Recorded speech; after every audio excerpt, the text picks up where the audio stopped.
It's been quite the wait, but it is finally here. This is the new Ford Escape plug-in hybrid. This is the compact crossover for you if you want to go electrified, but you don't want to completely cut the gasoline cord. You put the gasoline in right back here, and then up front, there's an electric charge port. This is where you could charge the vehicle up to drive up to 37 miles on electricity, after which it is still one of the most efficient compact crossovers in America, getting you about 40 miles per gallon in real-world driving. For 2022, Ford has a number of electric vehicles to choose from. This is in many ways the most pragmatic because you can operate on electricity or on gasoline, so if you wanted to do a round-the-country trip, you could easily just hop in, fill this like a regular gasoline vehicle. But when you're at home, you can commute on electricity and then reduce your emissions, or reduce the cost of that commute depending on your situation. If you want to go completely cold turkey on gasoline, then you'd want to take a look at the Ford Mustang Mach-E. It is going to be more expensive than this, and it's going to have a much shorter range. On the other hand, it's going to have better performance and all-wheel drive, but I'm going to talk about that comparison in a separate video.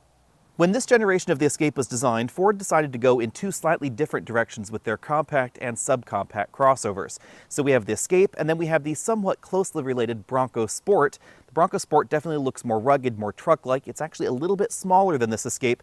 And then we have the model that we're taking a look at here, whose design really looks like it was designed to be more in line with a lot of the European Fords that are sold outside the United States. This particular grille design reminds me a lot of the Ford Fusion, for instance. We have full LED headlights. These are reflector-style headlights with LED turn signals. That's a really elegant touch in there. And LED fog lights right where you expect them to be. So no divorced headlight arrangement, nothing funky looking here. At 180.5 inches long, the Escape is on the small side of the compact crossover segment in the US. And for Ford, that makes a lot of sense because they have a bunch of different crossovers to choose from. If you want something that's a little bit smaller, a little bit easier to park, that's the Bronco Sport. If you want something a little bit more generously sized on the inside, that would be the Edge. And if you'd rather have something fully electric, that would be the Mach-E. Size-wise, that comes somewhere between this and the Edge, but on the inside, it's a little bit more similar to this in terms of its interior capacity. This is definitely smaller and easier to park than something like the Nissan Rogue or the Volkswagen Tiguan. The Tiguan is about 5 inches longer than this because it does have an optional third row in the back. The Escape's exterior design is definitely more flowing and a little bit less controversial than some of the Japanese options. Let me know what you think about that down there in the comment section, although I could definitely see that some folks might find this design a little bit boring. In the back, we have partial LED tail lamp modules, so the turn signals are still incandescent. I do think that's a bit of a missed opportunity. We have just a simple plug-in hybrid badge right here. It's really the only way you can differentiate this from the regular Escape on the outside. And then we have dual exhaust tips at the bottom, something that's a little bit surprising to me as well, because this is not overtly performance focused as far as plug-in hybrids go. Well-integrated parking sensors right down there on the bottom part of the bumper, and this bumper does stick out a reasonable amount from the hatch. So if you're looking for something with a little bit of extra protection in those bumps, this is going to be a good option. With the addition of the plug-in hybrid model, the Escape now has 4 different drivetrain options. The base engine, and the one that you'll find probably most popular on dealer lots, is the 1.5-liter 3-cylinder turbocharged base engine. That gives you 181 horsepower and 190 pound-feet of torque. 30 miles per gallon is the most efficient version of that engine. That's going to be the one with front-wheel drive. If you want all-wheel drive, it's going to drop down a little bit, but both engines use an 8-speed automatic transmission. So if you're shopping in this category and you don't want a CVT like you'll find in a Nissan Rogue or a Honda CR-V, the Ford Escape is going to be a good alternative. And that 3-cylinder engine is going to give you more torque at lower RPMs than pretty much any of the engine alternatives that don't have a turbo. Speaking of turbos, the next engine up is a 2-liter turbo, giving you 250 horsepower, 280 pound-feet of torque. All-wheel drive becomes standard, uses basically the same 8-speed automatic transmission with a few changes for that 2-liter turbo, and fuel economy drops down to 26 mpg. The most fuel-efficient version of the Escape is going to be the hybrid system without the plug. That's based around a 2.5-liter 4-cylinder engine that gives you 200 horsepower total when combined with the 2 motor generator units and the planetary gear set. If that sounds somewhat similar to the RAV4 Hybrid's design, then you're exactly right. This uses the same operational principles as all of Toyota's hybrids. And that's why Ford's hybrids are a little bit more fuel efficient than a lot of the competition and also quite reliable. This has a liquid-cooled lithium-ion battery pack, which is something that we don't find in all the competition. And the hybrid system design is smoother and generally less complex than the hybrid systems that we find in a lot of the competition. You can get the regular hybrid with front-wheel drive or a true mechanical all-wheel drive system. So no e-motor in the back, it uses the same regular all-wheel drive system as the regular Escape. So in terms of winter traction, the hybrid model and the non-hybrid model are basically the same. Then we have this plug-in hybrid, which uses the same hybrid system that we find in the regular hybrid, quite logically, but has a bigger battery pack in the rear. There are, of course, a few minor changes to the design of the system, but in essence, it's the same hybrid system, but the bigger battery pack allows it to draw more energy from the battery. That bumps power up to 221 horsepower, helping compensate largely, but not entirely, for the added weight of the bigger battery pack. The battery pack's capacity is just over 14 kilowatt hours nominal. Ford does not say how much of it is usable. I suspect it's right around 11 kilowatt hours. That's good for 37 miles of EV range and 40 mpg once the battery is exhausted, making this not only one of the longer range plug-in hybrids available in America, but also one of the most efficient. For this model, I give front seat comfort 8 out of 10 points.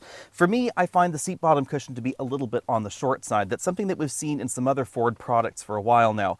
But if you have shorter legs than I am, or you're a shorter person than I am, then this seat's going to be more comfortable for you than a design with the longer seat bottom cushion. We have a two-way adjustable lumbar support in this top-end titanium trim. I really wish a four-way lumbar was available. 3-position memory over there on the driver's door, and a manual tilt telescopic steering column with a pretty decent range of motion. In this trim, the front passenger seat is also powered, but it lacks the two-way lumbar that I have over here on this side. This generation of the Escape was designed from the ground up to support hybridization and plug-in hybridization. But the structure of the vehicle isn't identical in all of the drivetrains. It actually changes a little bit for the hybrid system and the plug-in hybrid system's battery pack, and that's why combined legroom is a little bit lower in the hybrid and plug-in hybrid versions. It goes from 83.1 inches down to 81.3. Headroom is just about the same as the regular model. If I sit back here, I can put my head very vertical right there against that headrest, still have about ½ inch of headroom left in the outboard seating position. Over here in the middle, the large panoramic sunroof means that I have lots of headroom. And if I scoot all the way over to the right side, you'll notice this has a little bit less legroom than some of the competition, but the way legroom is measured is a little bit tricky. Right here, Ford has a severely dished front seat back. These front seats are really quite thin. Now, they're just about as comfortable as the competition's front seat back, so it really improves packaging efficiency, but the shape is a little bit odd because your knees sort of fit right there into the seat back. But if that front seat's back like this, then they kind of strike the side there if you try and escape from that position. The rear seats fold in a 60-40 fashion with a lever right there on the side. You can also do that from the cargo area in the back. We have a fold-down center armrest with 2 large cup holders, rear air vents, and USB charge ports. We find basically the same cargo area that we find in the regular Escape. There's a little bit of additional storage room there. You could put a spare tire back here if you wanted to. This is where Ford chooses to put the 12-volt battery right there in the middle. But as you can see, there's tons of additional storage space. And with that load floor back into place, you'll notice that the rear definitely looks very similar to the regular Escape. Now, the cargo hatch definitely has a bit of a rake to it. So you can see this angle right here definitely reduces some cargo capacity.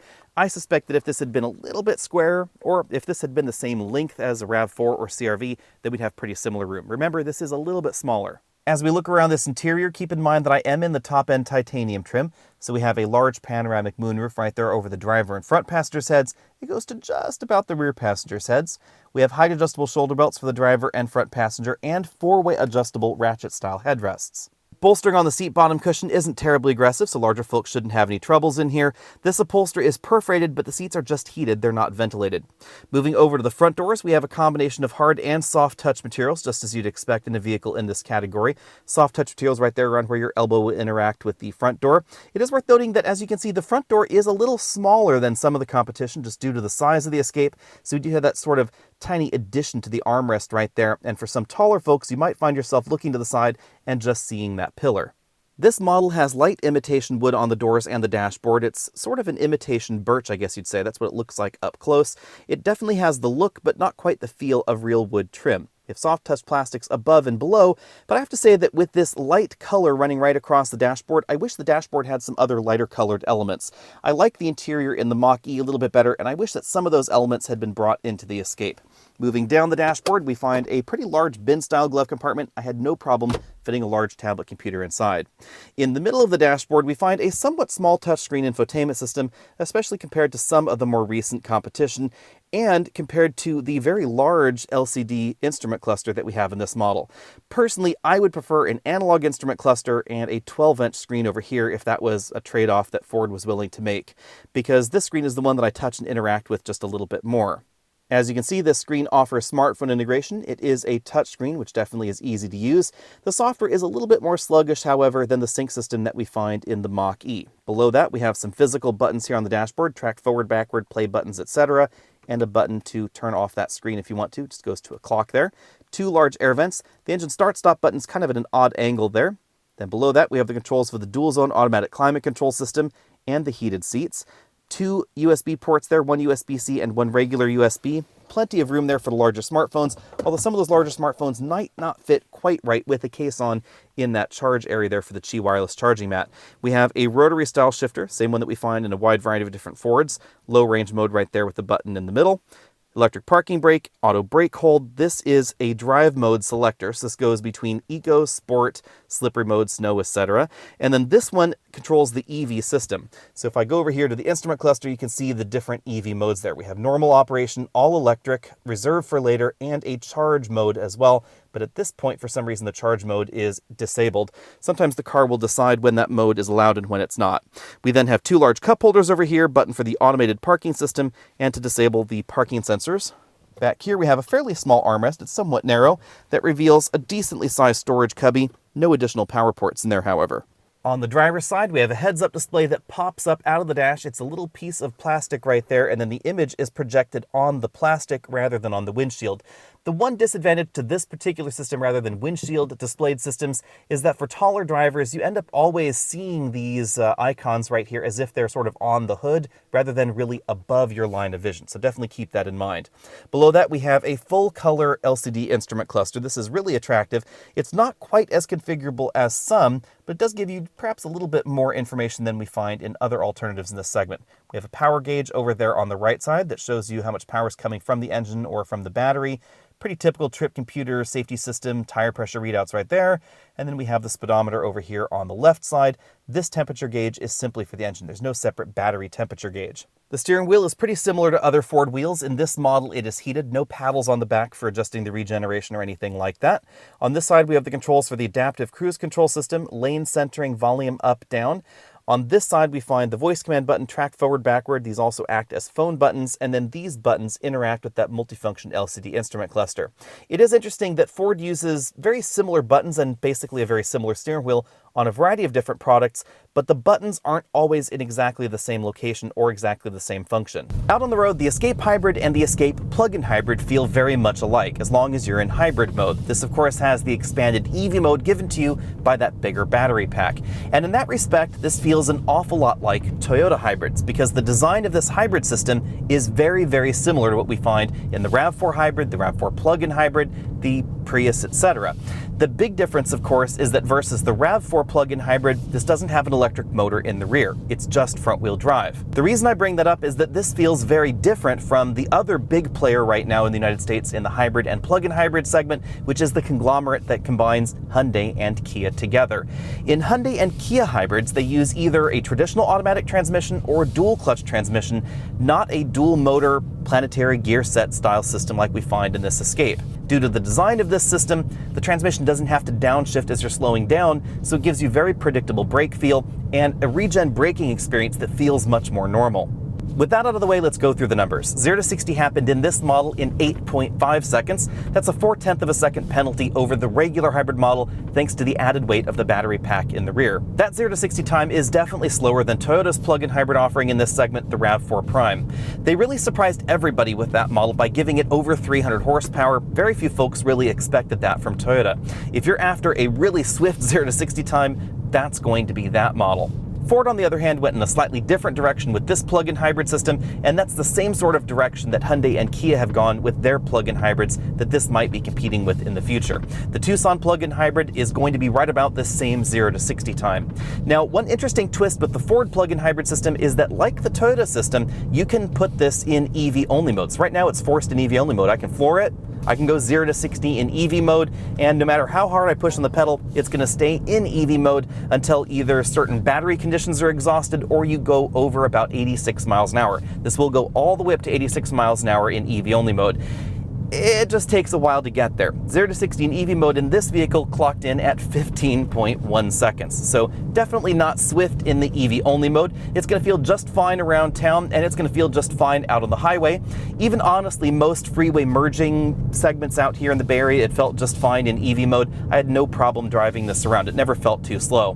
One nice touch with the Ford setup here is that it's pretty easy to turn on the engine. So if you're getting onto the freeway and you floor it, there's going to be a little message that pops up here, and you just click the OK button right here on the steering wheel to turn on the engine, and then you get the swiftness that you might be expecting. But if you want to stay in EV mode and you really want that efficiency, then you can stay in there even when the vehicle's floored. So right now I have it floored. It says press OK to enable engine. If I click that button, then we really start to take off because we get an awful lot more power. In my braking testing, it took 135 feet for this vehicle to stop from 60 miles an hour back to 0. That's mainly due to the tire size, I think, on this model, as well as the added curb weight. Ford put just 225 width tires on the Escape plug-in hybrid, and that does strike me as a little bit narrow for the curb weight. As you'd logically expect, the best braking and handling performance happens in the lightest versions of the Escape, and this weighs about 600 pounds more than the absolute base version of this vehicle with the 1.5-liter 3-cylinder turbo and front-wheel drive. And as far as performance goes, that's really the corollary in this Escape lineup.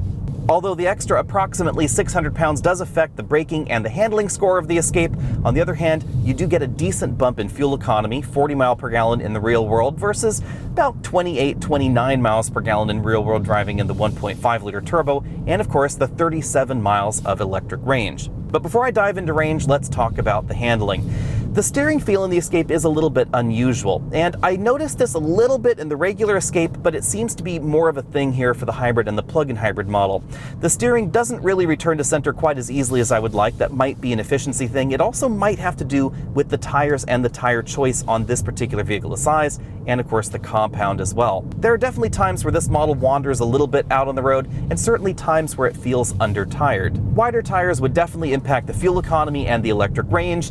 Lower profile tires would also affect the ride quality of the vehicle, but personally, I think I would be willing to trade a little bit of that for wider tires in this model. For the curb weight that we find in this, I really wish that Ford had given us, say, 245 width tires. It's worth noting that you do find wider tires on the RAV4 Prime. I also really wish that Ford had found a way to package the mechanical all-wheel drive system with the bigger battery pack, because that would have been a good feature separation between this and the Toyota. In terms of ride quality, I like the ride quality in this better than the RAV4, however. This feels a little bit softer, a little bit more compliant out on the road, but it doesn't have a floaty-boaty feeling. Again, aside from the somewhat peculiar feel that we get in the steering. In terms of cabin noise, this came in at 72 decibels at 50 miles an hour, so I'm going to go ahead and give this a B. This is relatively average for a compact crossover. It's not the quietest, but it's not the loudest either. Where the Escape plug-in hybrid really shines, however, is fuel economy. Over a week of mixed driving, I have been averaging over 42 miles per gallon in regular driving without charging the battery at all. That's above the EPA estimate. And I suspect that has everything to do with my particular driving route. I drive up and over a 2,200-foot mountain pass every day. This can recoup more energy going down the hill than the regular hybrid version, so for me at least, this got me slightly better fuel economy in my daily driving. For most folks out there, this is a no compromises hybrid. In real-world driving, you should notice exactly the same fuel economy, really, between this and the regular hybrid version. The difference is going to be so small, I suspect most people won't know the difference. Now, obviously, if you get the all-wheel drive version of the Escape, then things could be a little bit different. As far as EV efficiency goes, I've been averaging between 2.7 and 3.7 miles per kilowatt hour. What struck me interesting is that I've been averaging exactly the same efficiency in my Mustang Mach-E over the same drive route. On my drive route, which again goes up and over a 2,200-foot mountain pass, I've been averaging on the low end of that 2.7 miles per kilowatt hour, but that's pretty similar to what I get in most full EVs. Because of the design of this hybrid system, where there's a relatively large and powerful motor basically directly connected to the wheels, this feels an awful lot like an EV, whether you're in hybrid mode or you're in EV mode, and that's something that a lot of people don't realize. Some folks have called this transmission style a CVT, but it doesn't really feel like that. It feels more like an electric vehicle, albeit one with not a lot of power compared to a lot of other modern EV offerings. Again, 0 to 60 in around 15 seconds. As far as the efficiency scores, I'm definitely going to give this an A+, because whether we're talking about consuming gasoline to motivate you forward or electricity, this is one of the most efficient crossovers available in the United States. Of course, in addition to the high efficiency, this also has 37 miles of range. One thing that's always struck me funny is that some folks out there that are shopping for plug-in hybrids, they're really fixated on range rather than efficiency, and often they're two ends of the teeter-totter. The bigger the battery pack you put in the vehicle, the heavier the vehicle gets, so the lower the efficiency drops. And so putting a bigger battery pack in this vehicle would be a trade-off between range and efficiency, and that's why Ford and Toyota and other manufacturers with their plug-in hybrid vehicles have really tried to stick right around 30, perhaps 40 miles, some of the newer plug-in hybrids, because going over that really reduces the efficiency. And you'll notice that if you were to compare this to something like a Chevy Volt. The Chevy Volt is significantly less efficient than this when operating on gasoline or on electricity, even though it may have a longer range on EV mode.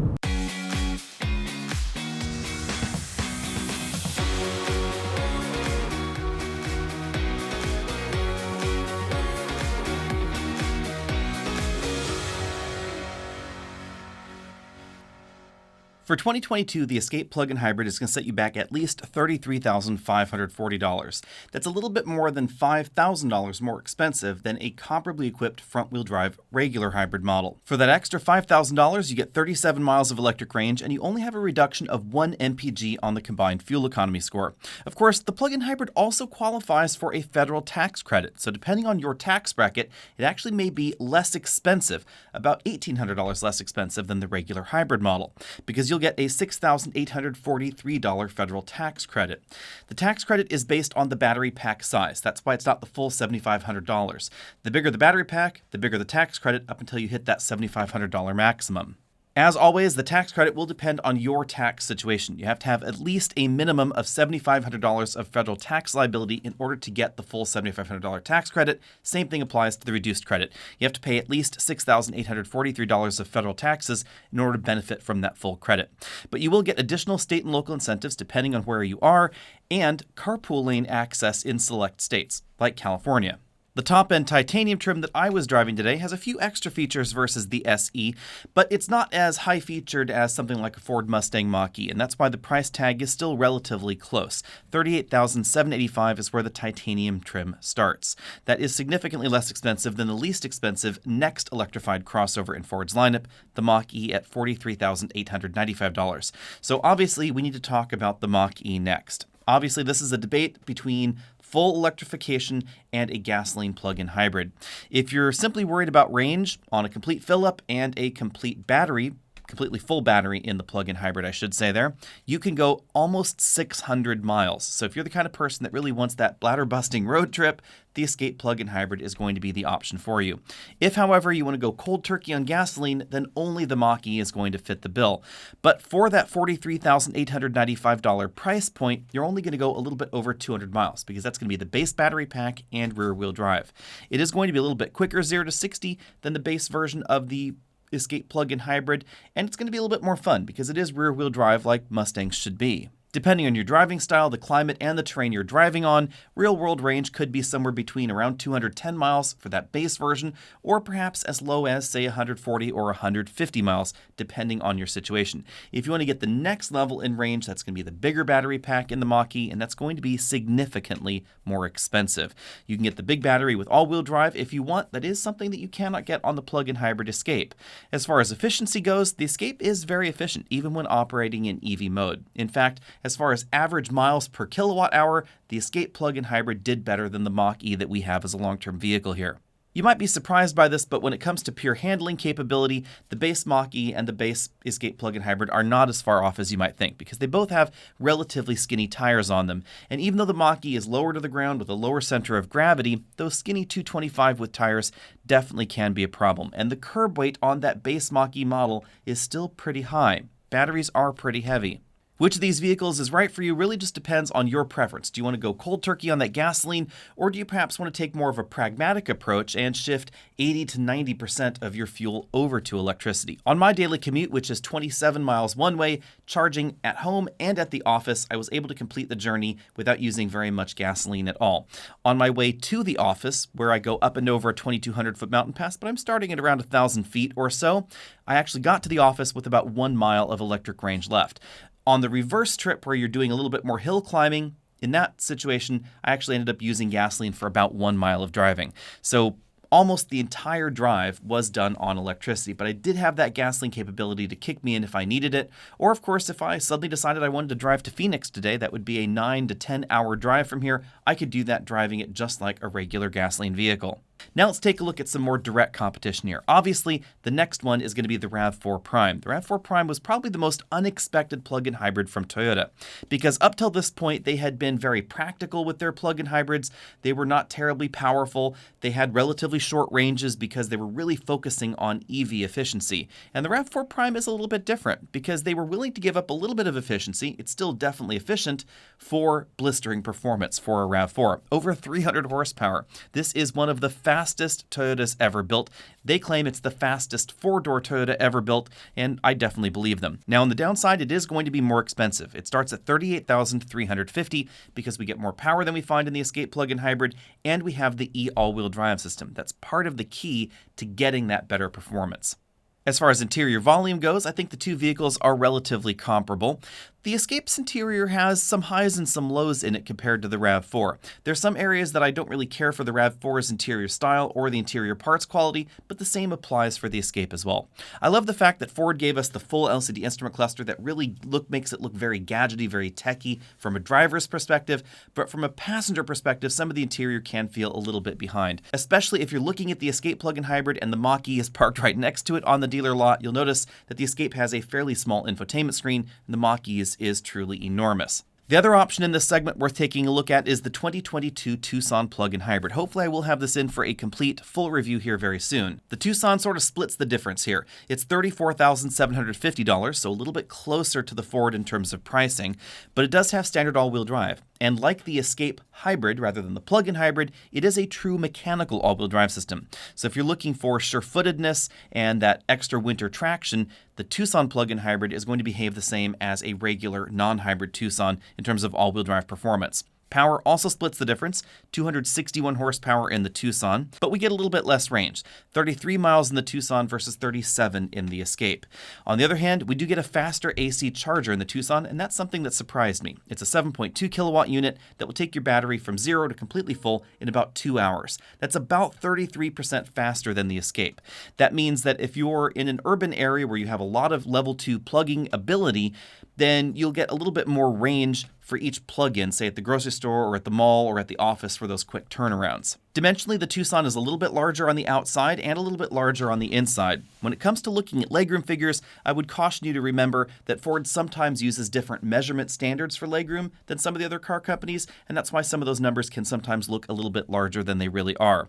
But the Escape is going to be a little bit lighter, 200 to 300 pounds lighter, so depending on what you're doing with it, the fuel economy could be a little bit better.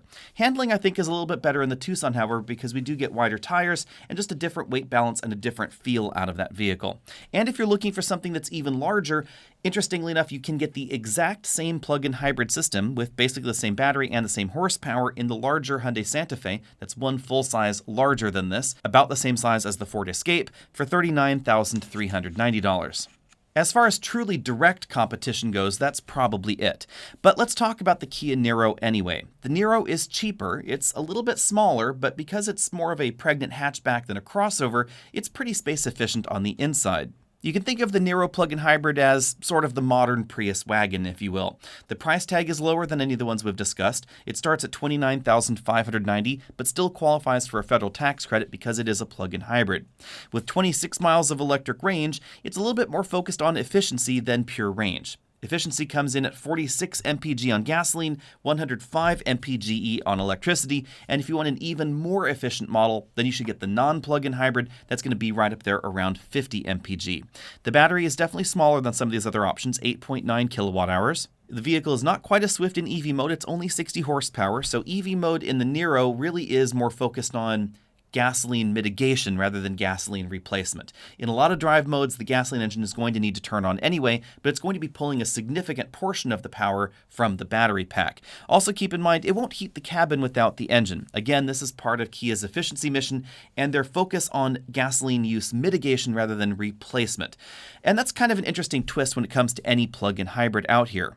In a world where we could think about things holistically and collectively, rather than building one full battery EV, building 100 hybrids makes a lot more sense because the emissions reductions is actually greater to move 100 people from a non-hybrid to a hybrid versus moving one person from a non-hybrid to a full-on EV. And likewise, building, say, 10 or 20 or 30 plug-in hybrids instead of that one full EV makes a lot of sense as well because, again, the gasoline reduction, the consumption reduction is actually going to be bigger if you do those plug-in hybrids and you can get people to actually plug them in versus moving just one person to an EV. The problem, of course, for a lot of plug-in hybrids is that that is not necessarily the world that we live in. So some folks will buy this because of that gasoline mitigation, but a lot of folks will just choose to go cold turkey. That is a very American value, I have to say, is to just decide you want to stop something, and rather than slowing it down, you just want to go cold turkey and completely stop it. If that describes you, Ford would love to sell you a Mustang Mach-E, but if you are willing to think about this in a little bit of a different way and spend a little bit less money, there's the Escape plug-in hybrid, which is an excellent option in this plug-in hybrid space. It's going to give you very similar fuel economy and similar performance to the regular hybrid model. It's really a no-compromises plug-in hybrid, but it is going to shift an awful lot of your consumption over to electricity.